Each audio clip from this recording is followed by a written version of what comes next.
为了女儿的学业，这个女人特地将校长约到住处，热情款待。可当校长准备离开时，女人的神情却意味深长了起来，紧跟着便从背后抱住了校长。此时的校长万万料不到，一场难醒的噩梦已经向他侵袭而来。女人名叫陈海鸥，是一家服装店的老板。由于头脑灵活，人美嘴甜，店铺被他经营得有声有色。然而，陈海鸥的婚姻却很不幸。她的女儿钱小琴在一所重点高中读高3，品学兼优的她一直是陈海鸥的骄傲。可陈海鸥的丈夫钱大勇却是个懒散不负责任的赌棍。两人结婚后，钱大勇以拉货为生，可赚的钱还不够打牌输的，家庭的负担全都压在了陈海鸥身上。而钱大勇每欠下赌债，都是死皮赖脸的找陈海鸥要钱。3年不到的时间，陈海鸥前后已经给了钱大勇整整50万。而这次陈海鸥却坚决不想再给，以缺钱进货为由拒绝了钱大勇。可钱大勇却并没有就此罢休，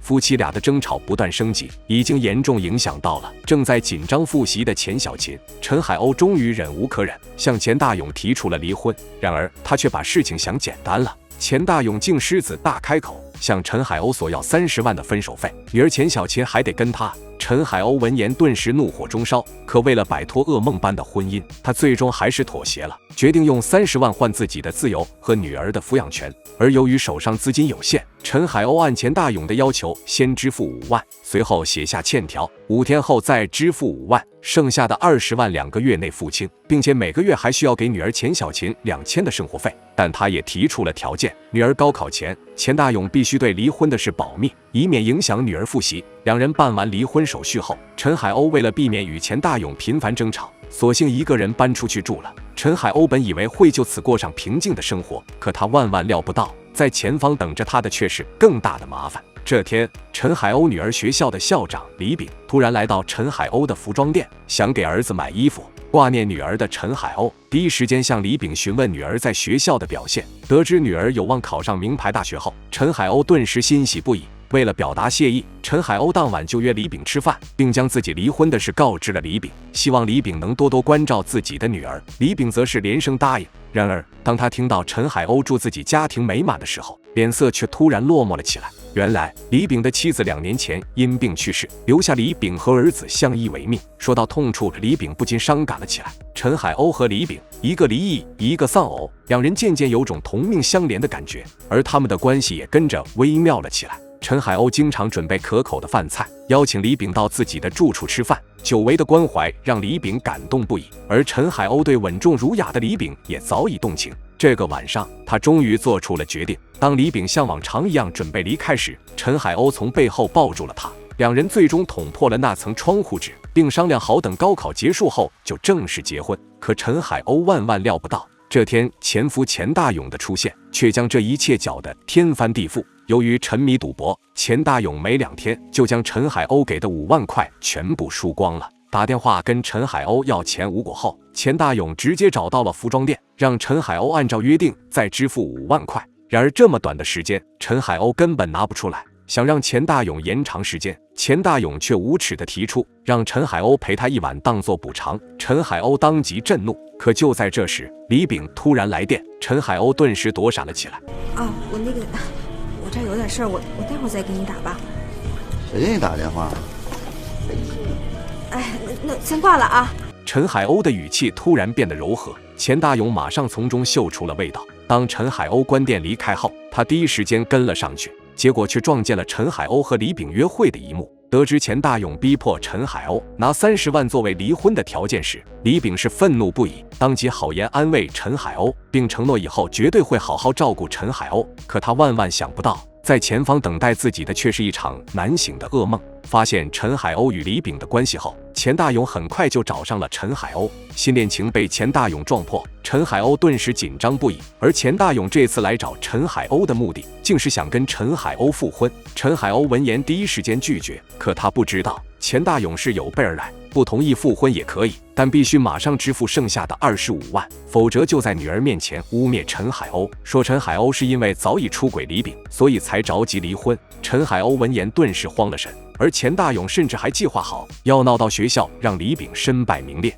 陈海鸥担心钱大勇伤害李炳，更害怕女儿的前途受影响，最终在离婚后1个月，他被迫与钱大勇复婚，并且搬回家住。可陈海鸥却并没有将这件事告诉李炳，私心作祟下，他选择暗中与李炳继续交往。可陈海鸥万料不到，这些其实都在钱大勇的预料当中。而钱大勇之所以处心积虑要跟陈海鸥复婚，竟隐藏着一个巨大的阴谋。听到陈海鸥说要去海南进货时，钱大勇知道自己的机会来了。在陈海鸥出发这天，他特意在后面尾随。而陈海鸥所谓的进货，其实是跟李炳到海南过2人世界。沉浸在幸福中的2人，怎样都想不到，彼此间亲密的一幕，早被钱大勇偷偷拍了下来。而一场狂风暴雨马上就要席卷而来。回来后，钱大勇竟第一时间拿着照片找李炳的麻烦。还不知道陈海鸥已经复婚的李炳，起初还觉得钱大勇是胡搅蛮缠，可当他看到钱大勇甩出来的结婚证时，却彻底傻眼了。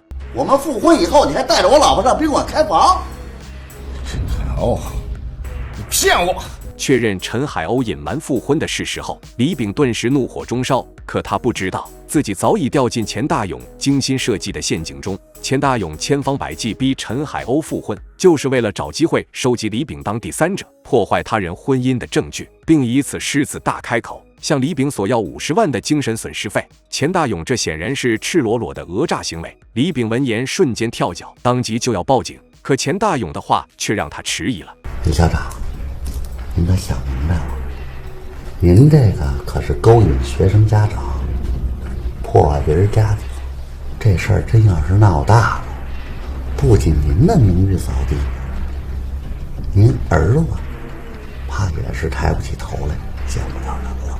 钱大勇提到了李炳的儿子，这成了压倒骆驼的最后一根稻草。犹豫再三后，李炳做出了最错误的决定。经过一番讨价还价，钱大勇最终从李炳这成功勒索到了10万块钱。完了之后，李炳第一时间打电话给陈海鸥，怒骂对方龌龊、欺骗感情，甚至认为陈海鸥是跟钱大勇串通好，一起来敲诈他的。不明所以的陈海鸥弄清原委后，是崩溃愤怒不已，但暗自心伤的他，对李炳却仍存有幻想，希望等女儿考上大学后，能再次摆脱钱大勇，与李炳再续前缘。于是他盘掉了服装店，凑够10万块钱后想还给李炳，希望李炳能原谅自己。可此时的李炳对陈海鸥已经是如臂蛇蝎，根本不给对方半点机会。没想到陈海鸥在伤心之余，竟抛下女儿远走他乡，从此杳无音讯。李炳以为生活重新又恢复了平静，可事情却远没有他想的那么简单。嗜赌如命的钱大勇再次欠下巨额赌债，甚至连面包车都输掉了。